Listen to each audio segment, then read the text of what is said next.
Welcome to Stuff You Should Know, a production of iHeartRadio.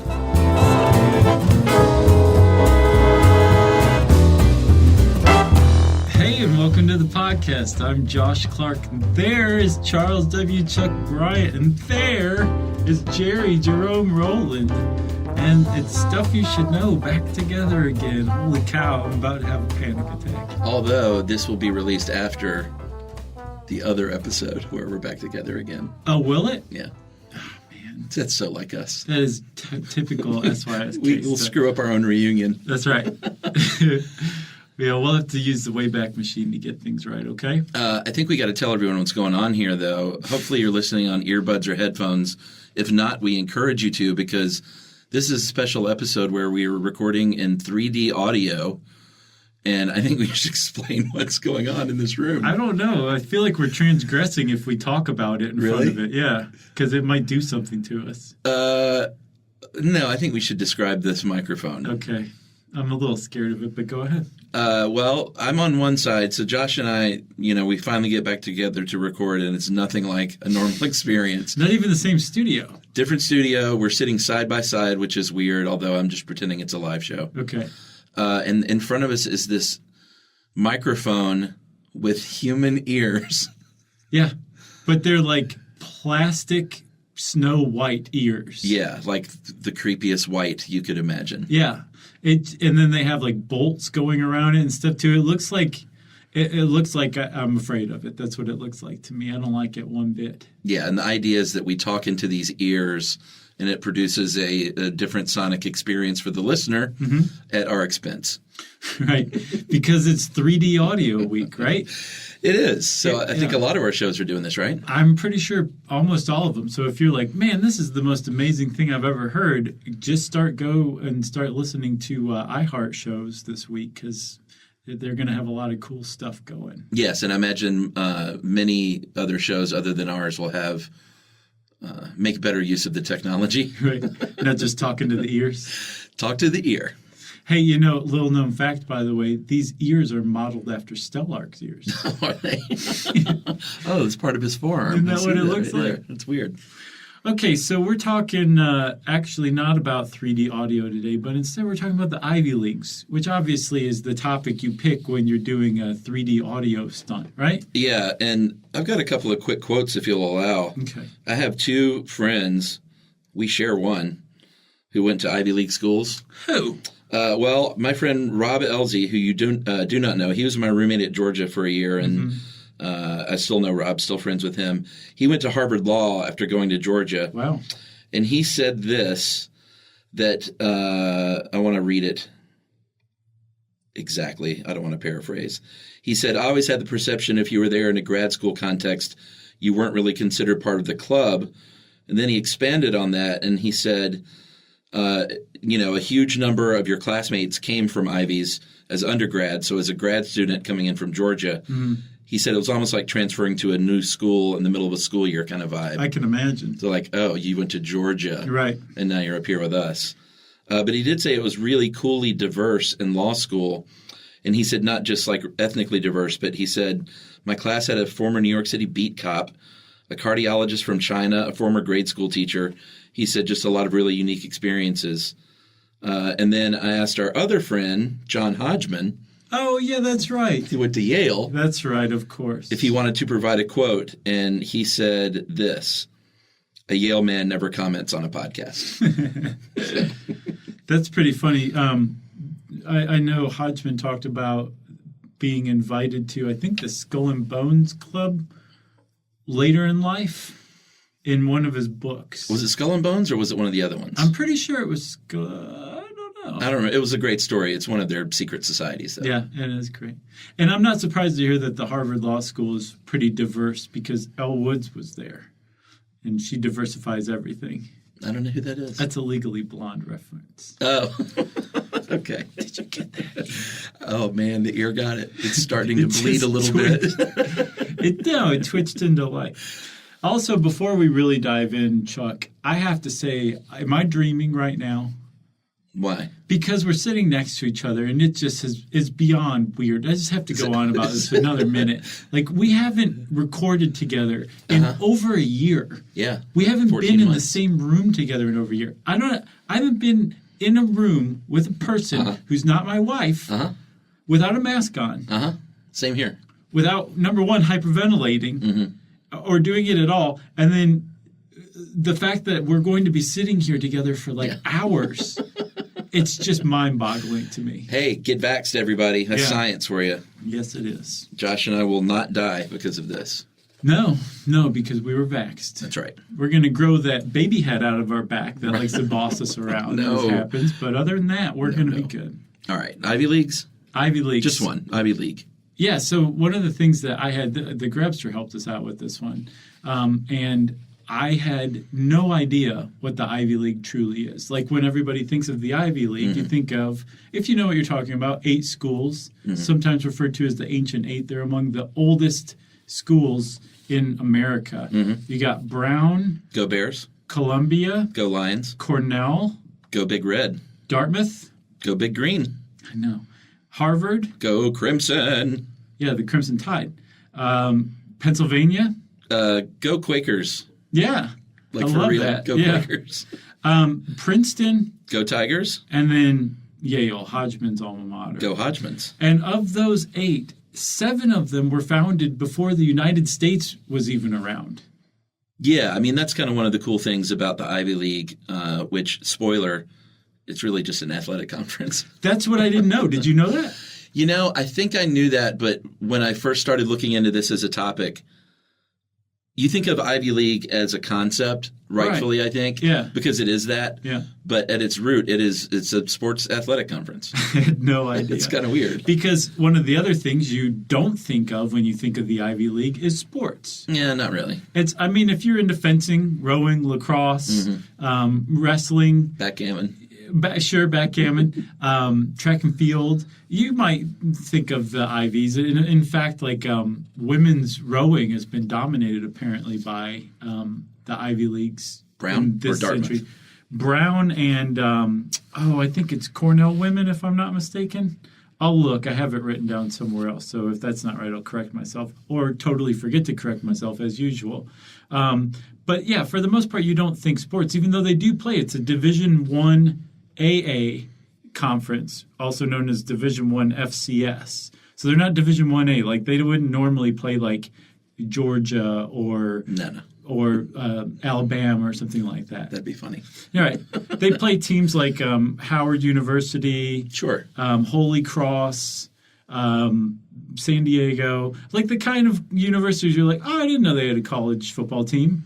That's the Division I FCS. Yeah, and occasionally the Ivy League will get a basketball team that's pretty good.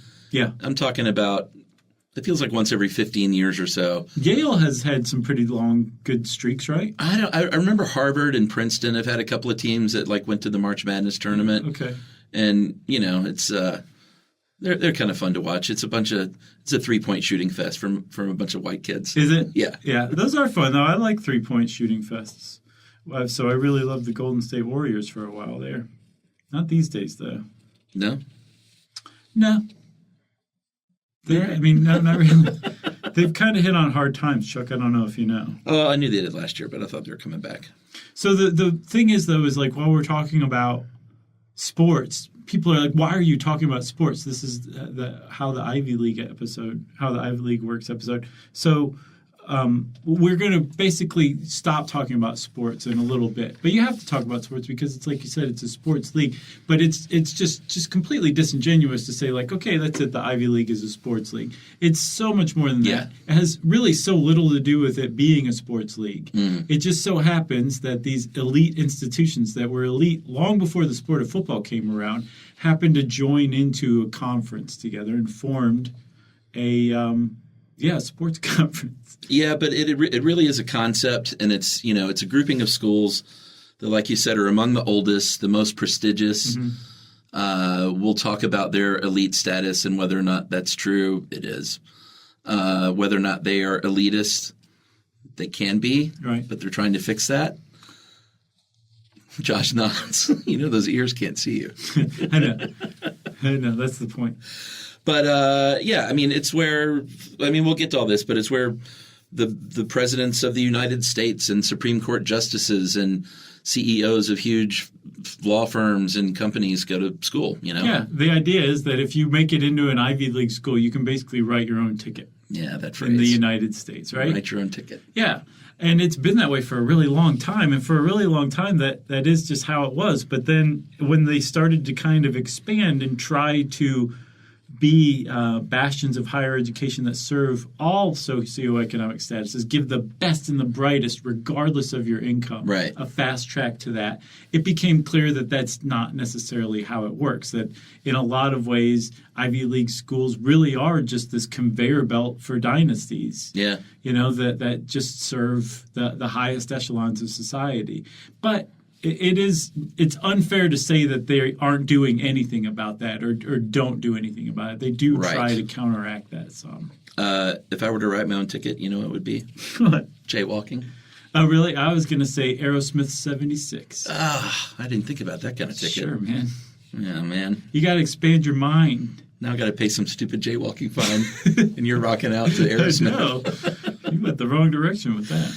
All right, so I guess we can talk about the origin of the name Ivy League. There are a couple of stories that are not true that you still hear people say are true in certain circles, non-Ivy circles. It's that when they first got together to talk about forming a sports league, there were 4 schools, so they used the Roman numeral 4, which is an IV, right, and they called themselves Ivy League. That is not true. Or I saw kind of elitistly, it was the outsiders saw the Roman numeral 4 and called it IV incorrectly, which is even more even worse. But yes, that's just not true. There's another story that's a little closer to the truth, that this one sports writer in the 30s complained that he was going to have to watch the ivy grow at some of these ivy-covered institutions when he was assigned to cover, I think, a Columbia football game, right? Yeah, a Columbia Penn game in 1937, and Caswell Adams was not too happy about that assignment. No, and so his editor, a guy named Stanley Woodward of the New York Herald Tribune, took that Ivy thing and ran with it and created the Ivy League. That story's probably not true either, but it does seem like Stanley Woodward is a good bet for the person who came up with the term Ivy League. Right, and then in 1935 was officially used in print from AP editor Alan Gould, but it seems like it might just be as simple as the fact that these are schools that literally have a bunch of buildings with ivy-colored walls, not colored, but ivy growing on the walls. Right, which is this kind of it has like a certain distinguished air to it. It lends like this just super upper crust vibe. Yeah. Letting ivy grow up the walls of your institution is definitely like it's a certain thing, and it creates a certain vibe, and that vibe just happens to be exactly what the Ivy League schools are all about. And I mean, they even have like ivy planting ceremonies for incoming classes, and I believe all except Yale let ivy grow still, but Yale, I think, starting back in the 80s, started cutting theirs back because it's actually not good for your building. Ivy roots get into masonry joints; they hold moisture. Yeah, it's a bad jam basically, and it can really cut into your annual take from your endowment to fix those buildings. So Yale said no more.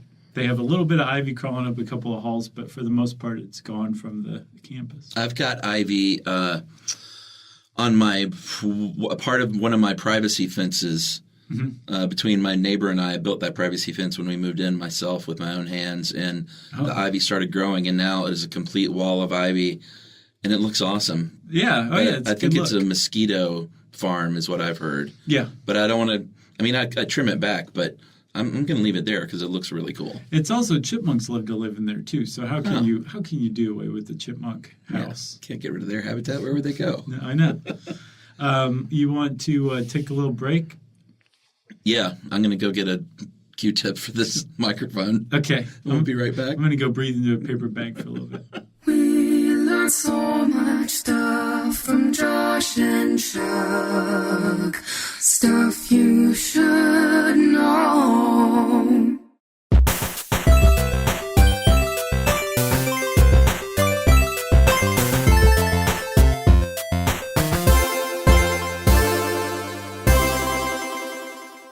right, Chuck, so we're back.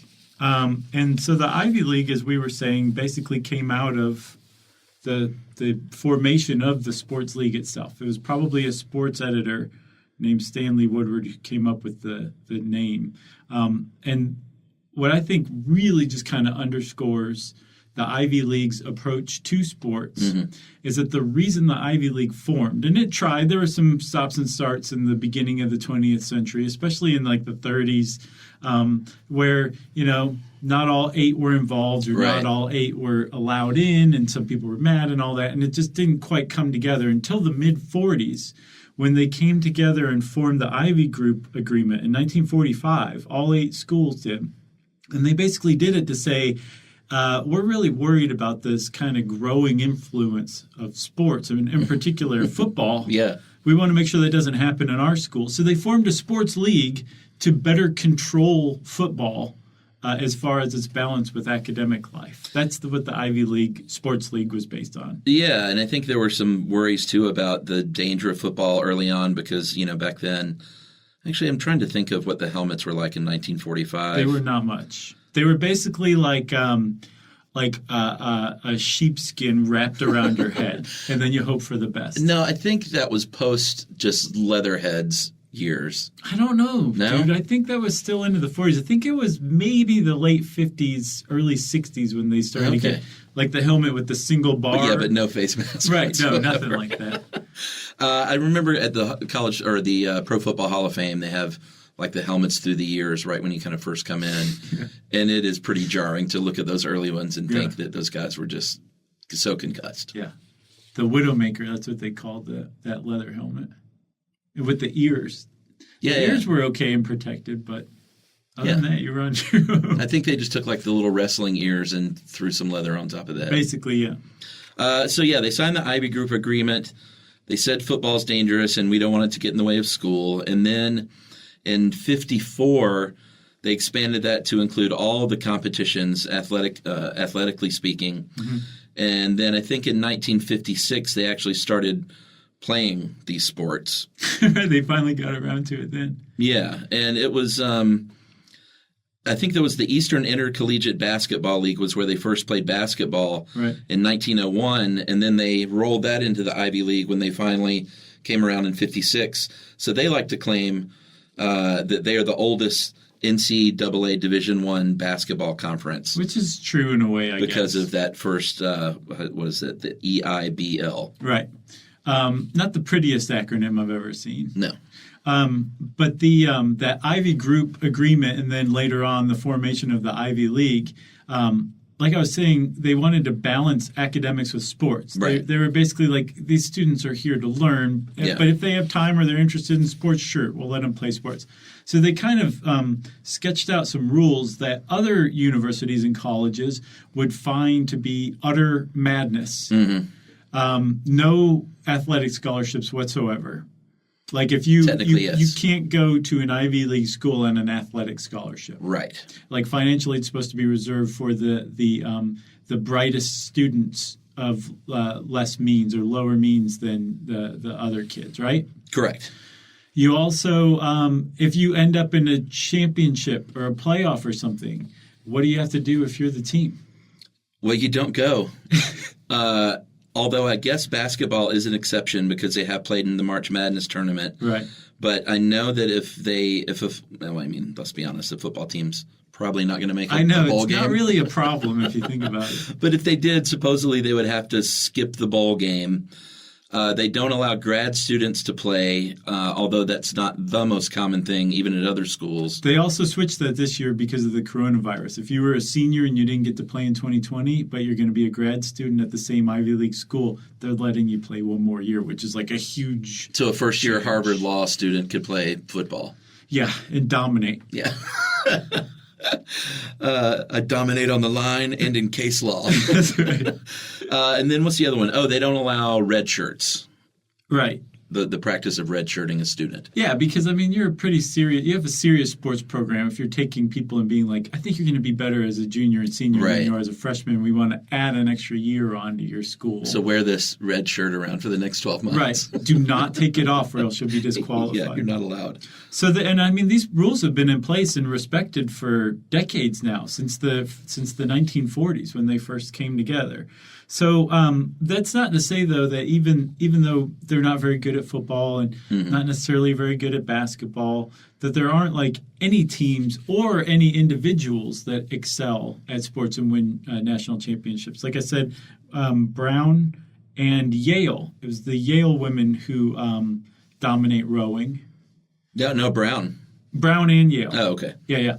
But I think I said one of earlier those two maybe schools is so Cornell. mad. Right.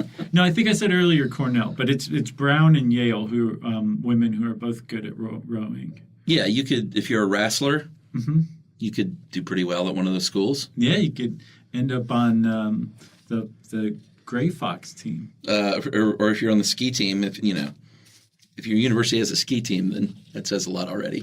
It really does. First of all, it says you're from the Northeast. Yes. But also it says that you probably came from a wealthy high school that had a ski team too, which is a thing that we'll talk about later on. Well, sure, that these sports are for people with money generally.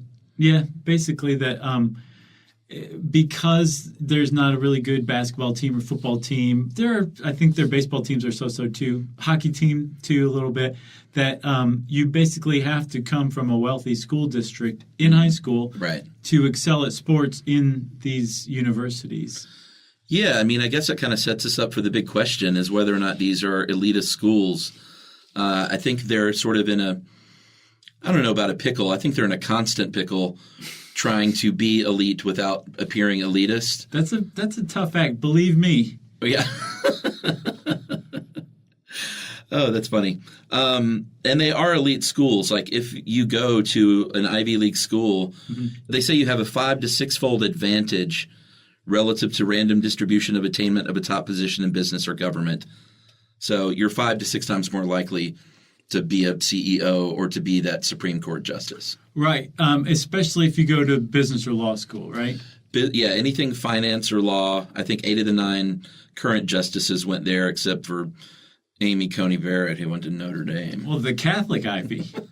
Yeah, that's true, I guess. If you're on the Supreme Court, there's an extraordinarily high likelihood you are a graduate of, not just an undergraduate of an Ivy League, but also a graduate of an Ivy League law school. It's just It's just not done to have a Supreme Court justice who isn't. So Amy Coney Barrett definitely bucks that trend. But presidents tend to be, I think, 34% of all presidents in the United States ever went to an Ivy League school, either for undergrad or grad. And then 5 of the last 6. Can you guess who number 6 is? Who did not go? Yeah. Joe Biden? Joe Biden. He went to Delaware and then he went to Syracuse Law. Yeah, because the previous president went to Wharton. Well, he went to Penn, and then I think he went on Penn, to Wharton as well. And Wharton's the business school at UPenn. Right. Just crushed it. Yeah. Obama went to Columbia. That's right. George W. went to Yale because he was a legacy. His father went to Yale. And he's a Skull and Bones guy, too, I think, famously. Yeah. What about Clinton? Where did he go? Clinton went to Georgetown, and then I believe he went to Yale Law. Oh, I was so hoping he was a Razorback.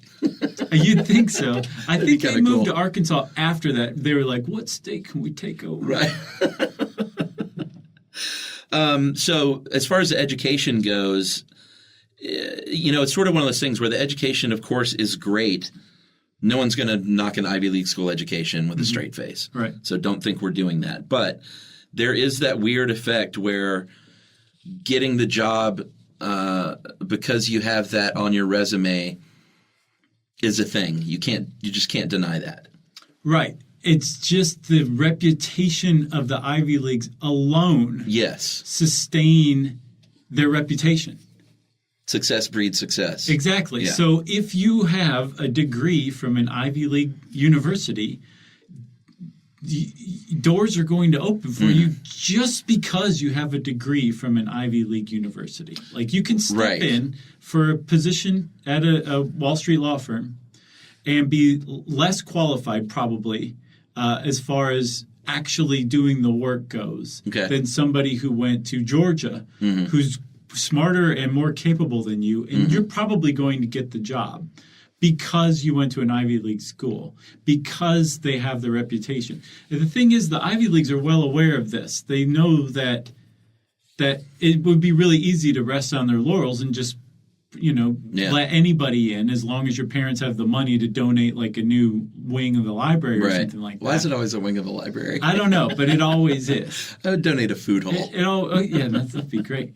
But I think that they try to balance that out as much as possible, or at least to some degree, because they know that eventually their reputation is going to fall, because it turns out that all of the Harvard people are really actually dummies.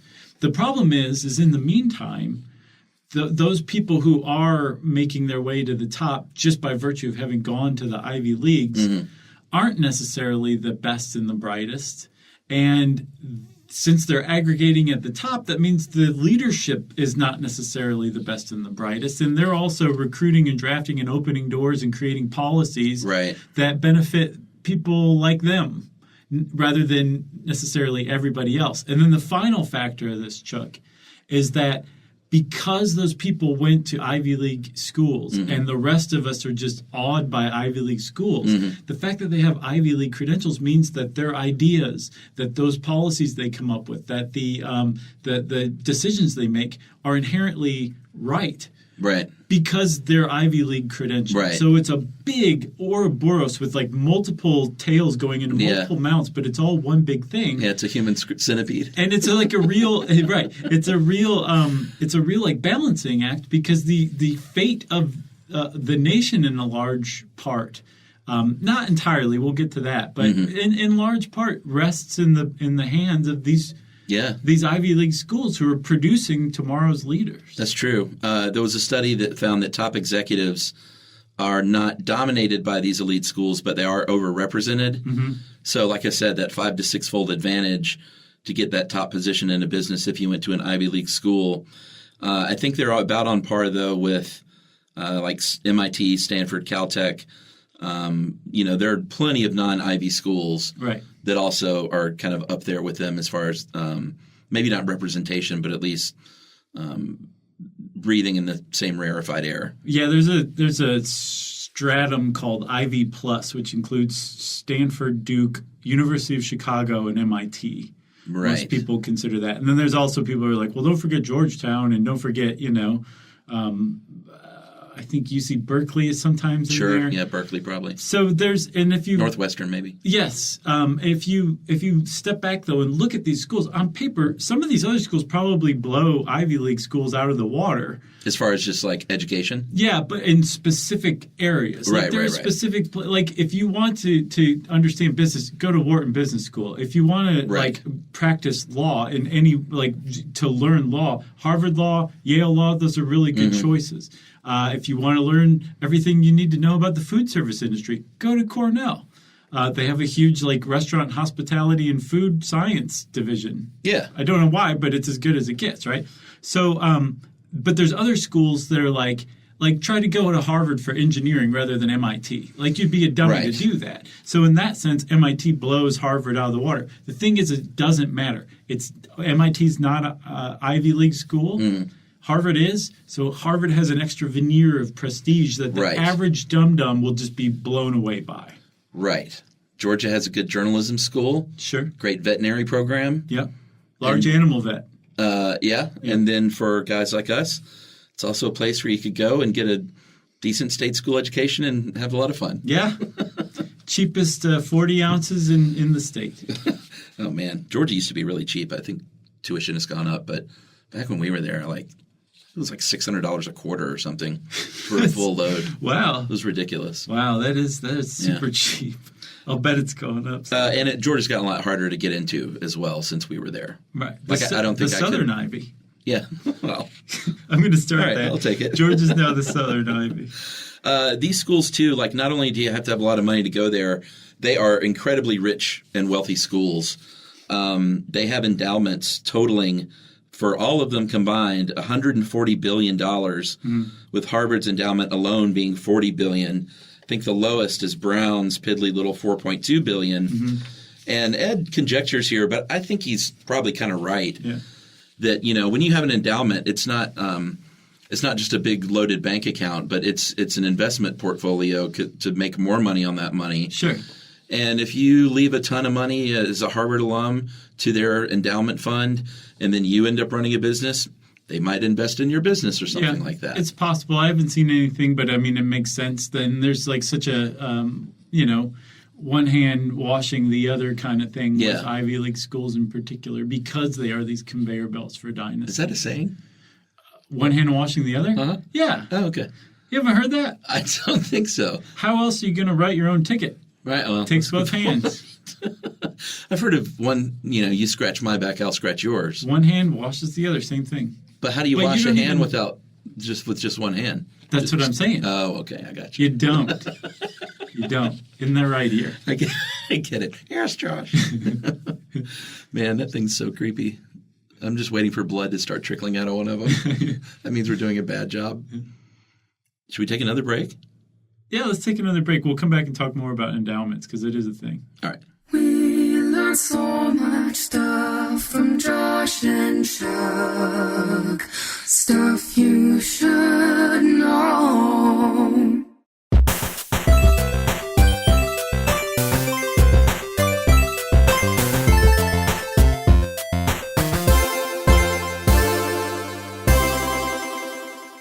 All right, Chuck. So we're talking about endowments. You said Harvard's alone is $40 billion. They're well endowed. Just right, exactly. Hanged.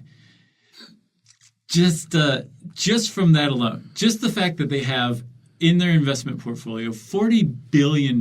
Yeah. They reaped, I think, $296 million. Sorry, they made $296 million in growth. Okay. Off of their $40 billion portfolio, I think in 2017. That's great. Good return. It is a great return. And it was tax-free. Had it happened in 2016, it would have been tax-free. Mm-hmm. Those universities' endowments, even though they're private universities, they're nonprofit universities, and their endowments were non-taxed until, ironically, the 2017 tax package was passed. And there was a 1.5% tax on university endowments. Really? Yeah. So Harvard made a big stink about how they had to cough up $50 million in taxes that year. Sure. But if you're using all $296 million from that year for things like, building a new library wing, maybe a food hall, I don't know. Uh-huh. Or if you're a teaching hospital, a university hospital, you might build a new hospital wing or something like that. It's always a wing. Supposedly, you're supposed to use a lot of this also to basically pay for free rides for low-income students who otherwise wouldn't be able to make it. Sure. That's what endowments are meant to be for. But just the fact that these universities have such huge endowments makes them targets. For ire. Oh, yeah. And it just kind of underscores just how unlike the rest of us they are. Right. Yeah, sure. 140 billion total? Yeah. Yeah, between the 8 schools. That definitely separates them in that respect. But the from that endowment, though, they're investing in their students' education. That's what they're supposed to be doing with it overall. And there is a big difference. If you go to an Ivy League school, you are probably going to have about $92,000 invested in you personally each year over the course of your career if you go to an Ivy League school. Yeah, every resource you need, I imagine. Right. Yeah. The professors are well paid, so you're going to have the best of the best. The facilities are in great shape. They're not going to run out of Bunsen burners. Exactly. We're out of gas again. Right. In a second-tier school, and I just made air quotes, Chuck can attest, and so can the ear. The second-tier schools, which is basically anything that's not like the top 20-ish, maybe 25 universities, but still really good schools, they'll spend an average of about $12,000 per student. Compared to what, 91,000? 92,000. All right. Yeah. So they are putting money into their students' education for the endowment, but still, $40 billion is a lot of money. It's a lot of money. As far as getting into an Ivy League school, it is tough, obviously. Their acceptance rates are anywhere from about 3.5% to 15%, depending on the year and the school. I think Harvard has the lowest rate. Stanford, Northwestern, and Georgetown are non-Ivies with about the same acceptance rate. So it's not specific to Ivy schools. But there have been a couple of scandals in recent years, notably a couple of years ago with Lori Loughlin and who was the other actor? The lady from she and William H. Macy are married. Yes. Suzanne Summers. Yeah, Suzanne Summers. I can't remember her name. She was on Desperate Housewives. Right. I watched that years Felicity Huffman. Felicity Huffman. Nice job. Boy, Macy skated on that too, didn't he? Oh, yeah. He was like, good luck in prison, hon.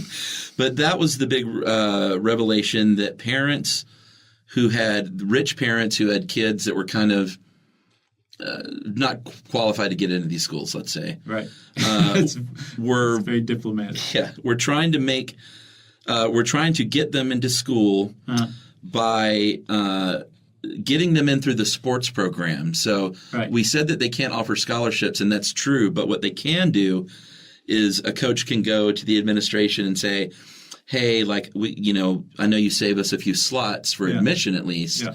And they won't get a scholarship, but can you get Lori Loughlin's daughter in here on a field hockey scholarship? Right. And they're like, but she doesn't play field hockey. Right. She never has. Like, well, I know, but they made quite a donation to the new science wing. Right. Or the field hockey wing. The coach said, Ixnay on the hockey hay.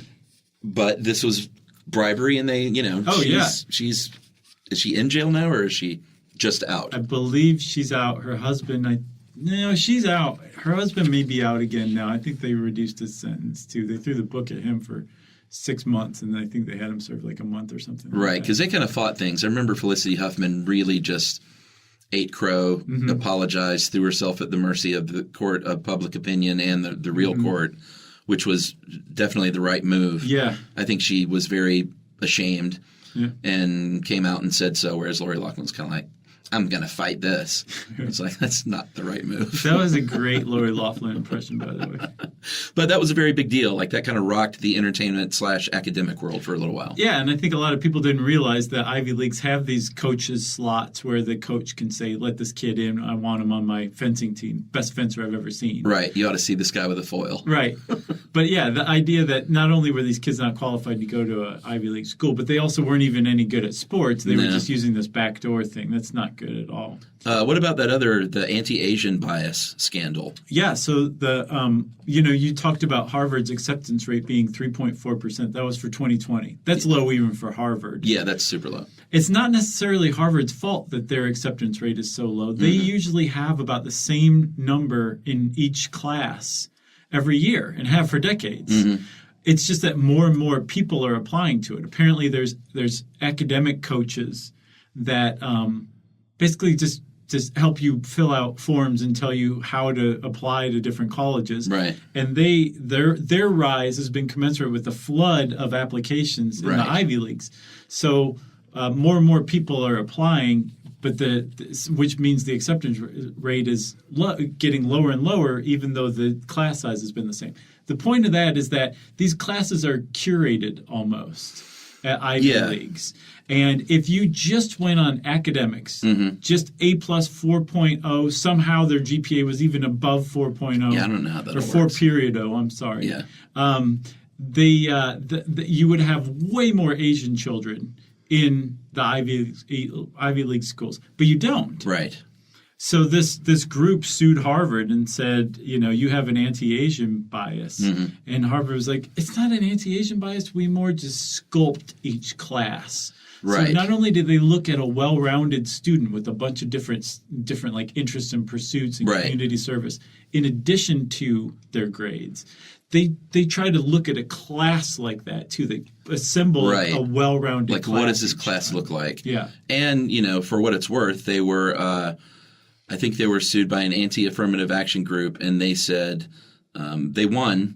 And then they won the appeal. Harvard did. Yeah. And Harvard won. Then they won the appeal. And I think it's still in the courts for, I guess, another appeal. But, I think it seems like they're trying to do that in the name of diversity. which is ironic because, if you're a minority, if you're Asian, you're a minority. Right. So I could see crying foul against that. But there are lots of minorities, and right. I guess they're trying to create a diverse class. At least that's what they're saying. Yeah, and one of the places where diversity really needs to be boosted, though, is on socioeconomic status. Right. Apparently, there's a group called OpportunityInsights.org, and it's some ex-Ivy Leaguers who got together to kind of study how Ivy Leaguers serve American society. And they release these detailed reports every once in a while. And the most recent one says that the middle income kids are being left out. That the Ivy Leagues are going for like the real rags to riches success stories right. to boost their image. Sure. And as a result, they're leaving out some of the middle, where if you just took kids who had scored at least a 1400 on the SAT as qualification and left income out of it, middle income kids would, I think the representation would go up by 10% or something right. crazy like that. Yeah. But that's not the case. You have very, very high income kids. Like, for example, if you're a student with parents in the top 1% of American economic brackets, you're 77 times more likely to attend an Ivy League than a student with a parent in the lowest 20%, which is crazy because there's only 1.2 million households in the top 1%, but there's 21 million households in the bottom 20%. But those kids in the top 1% are still 77 times likelier to go to an Ivy League school. That right there is, you just drop the mic right there. There's no argument. They serve the highest echelons of American society and help the next generation stay in the highest echelons of American society. If you drop this mic, you're going to injure that ear.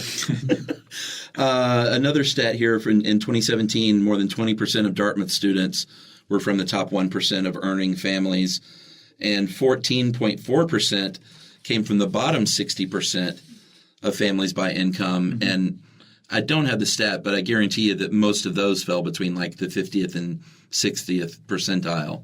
Right. I'd be curious to see what the bottom 10% looks like, but it's probably super, super low. So I saw another study from the Opportunity Insights where they were saying okay, the key here, what you're looking for to raise people up out of the lower socioeconomic levels to the higher ones through a college education there's two factors. One is access. They've got to be able to have access to that education. Mm-hmm. So how many lower income students is this university accepting? And then mobility, which is how many go from the bottom quintile to the highest quintile. You mean in their career and life? Yeah, say 10 years on. Yeah. Right? Or, over their lifetime. What's the stat there? Well, they found that Ivies are not – they're great at mobility. Right. They can get people out of the bottom 20% and in the top 20%, no problem. But so can second-tier schools. Right. And second-tier schools have much greater access. It's much easier to get in. Right. And they're also a lot cheaper. I think Harvard's $50,000 a year now or something like that. Yeah, but although if you are in that bottom income bracket, you're going to be getting grants out the wazoo. Right. But it's hard to get in. Right, the sure. access is shut down. The mobility is pretty good, but it's also just as good as second tier. Now, if you take away that moving people from the bottom 20% to the top 20%, and you look at moving people from the bottom 20% to the top 1%, then Ivy Leagues just blow everybody else out of the water. There's a good chance that if you are from the lowest 20% of earners, and dude, we're talking $25,000 a year less. Right. There's 22 million households in the U.S. that make that. If you come from that quintile and you get into an Ivy League school, there's a pretty decent chance you're going to be in the top 1% of earners 10 years after you graduate. Yeah, what is this stat doesn't make sense here at the end then. 22% of Princeton students were Pell Grant eligible, but only 1.3% of their students entered poor and became rich later in life? Yeah. Can that be right? I think different studies turn up different stuff. So this is just from a different study. And it has to do with the measurement. I mean, maybe this is over lifetime earnings or something like that. Right, sure. Who knows? That was startling. There is a good quote here I think we should read that And it's sort of on the idea that just because you got into Harvard, your problems are solved as far as your connections and socially. Right. And I think it has the reputation if you're a student there, and if you are from one of those lower income families, that sort of like Robbie coming from Georgia to their law school, they're like, well, you're still not really one of us. Right. You got in and you're getting these grants. I know you're smart and everything. Yeah. But you're not a blue blood like we are, and we're going to have a bunch of clubs that are expensive, have really expensive dues, and secret societies, and we can still segregate within this school pretty successfully. And you're not going to have the connections we're going to have, even though you went here with us. Right. And this one student from, I think he was Haitian, said in a Washington Post article, there are constant reminders that I have to forge a place for myself within a world that has been constructed for someone else. So, it's great that they are getting some of these kids in the school and trying to diversify, but that's only step one into truly integrating, Yeah. It's exactly what happened to Elle Woods. Yeah. I get the reference now. You got anything else? Have you not ever seen Legally Blonde? I don't think so. It's great. All the way through. Emily has for sure. It's a good one. And Legally Blonde 2 is one of the better sequels ever. Blonde Ambition? I think so, Is that yeah. the subtitle? Yeah, she goes through the same exact thing, but this time in D.C. I'm not sure how I knew that. Well, you just pull it out of thin air. That's right. You got anything else? Got nothing else. Okay, everybody. Well, that's Ivy Leagues, and that is also the end of our 3D recording career, at least after this listener mail, because I said 3D recording career. Hope you enjoyed it. I'm over here. No, I'm over here. No, I'm down here. What, you think that does anything? Probably. Yeah? It just made Jerry tickle. Then you got to finish your part now. Did you already forget? Listener mail? Yeah. No, I said it's listener mail. Oh, you did? I said, and that means it's time for listener mail because I said blah, blah, blah. You did say that? Yeah. I missed my cue. All right, well, here. I'll do it again. You ready? Yeah. We should leave this part in. Okay. No, I didn't forget already. Well, then I guess I did. Well, since Chuck said I guess I did, that means it's time for listener mail. Hey, great setup. I'm going to call this Feminism from Emily in Chicago. Hey, guys, in the ARA episode, you mentioned doing at least a short stuff on Betty Friedan. I, for one, think it's a great idea because she's done a lot of important work that doesn't really get talked about. But I wanted to bring up to you guys, if you decide to pursue an episode on her, you should know that she led a movement that was exclusive to white, middle-class, heterosexual women. The 60s and 70s was a time period that was really rich in movements for women, people of color, and the LGBTQ community. Yet all these movements, namely second-wave feminism, and the American Indian movement was guilty of this too. They excluded poor women, women of color, and women who identified as LGBTQ. Women in these groups were advocating for the same rights as the leaders of these movements, but oftentimes their voices were just straight up ignored. Betty Friedan was notorious for butting heads with and kicking out these types of women like Rita Mae Brown, who was a great feminist writer. This wave of feminism in the 60s and 70s was definitely important and did deliver great strides for women, but not all women. I don't want to rain on anyone's parade here in any way, shape or form, but just shed a bit of light on the many layers of these movements. It's important to celebrate the victories for women and minority groups during this period, but it is also important not to gloss over the many flaws that were present. You guys are great. Your show is an absolute delight. Can't wait to listen to future episodes. Please keep up the good work. Take care of yourselves. Stay safe. Stay healthy. Emily from Chicago. Thanks, Emily. That's a great point. Totally great point. I've learned over the years and from being a history major that things, even the most celebrated things, are rarely just perfect. Yeah, like us. Well, I don't know. We may be an exception to the rule. You know? All right, great. Well, if you want to get in touch with us like Emily from Chicago did and say, hey, I'm blank from blank, let us know. You can email to us at stuffpodcast@iheartradio.com. Stuff You Should Know is a production of iHeartRadio. For more podcasts from iHeartRadio, visit the iHeartRadio app, Apple Podcasts, or wherever you listen to your favorite shows.